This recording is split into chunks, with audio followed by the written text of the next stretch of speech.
السلام علیکم ورحمۃ اللہ وبرکاتہ۔ ناظرین محترم، میں حافظ زمان رضوی آپ کی خدمت میں ایک نئے ویڈیو کے ساتھ حاضر ہوں۔ ناظرین محترم، جس طرح کہ آپ تمام حضرات جانتے ہیں کہ آج 5 بجے مرکز شورا نے جو اعلان کرنا تھا، اپنا اگلا لاہ عمل جو ہے وہ اس کا اعلان کرنا تھا، تو مرکز شورا نے جناب اعلان کر دیا ہے۔ انہوں نے کہا ہے کہ کل جامع مسجد رحمت للعالمین میں نماز جمعہ کے بعد جو ہے ہمارا پرامن جو احتجاج ہے وہ اسلام آباد کی طرف روانہ ہوگا۔ جی ہاں ناظرین محترم، ہمارا کل نماز جمعہ کے بعد جو ہے وہ پرامن جو احتجاج ہے وہ اسلام آباد کی طرف روانہ ہوگا۔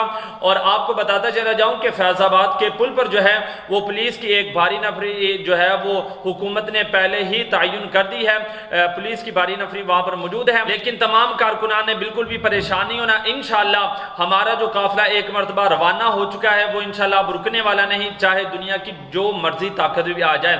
ناظرین محترم، انشاءاللہ قافلہ کے حوالے سے قافلہ کے مناظر جو بھی ڈیٹیل ہوگی وہ آپ کے ساتھ شیئر کی جائے گی۔ اب تک کے لیے اتنا ہی ہے، ملتے ہیں ایک نئے ویڈیو کے ساتھ، تب تک کے لیے اللہ حافظ۔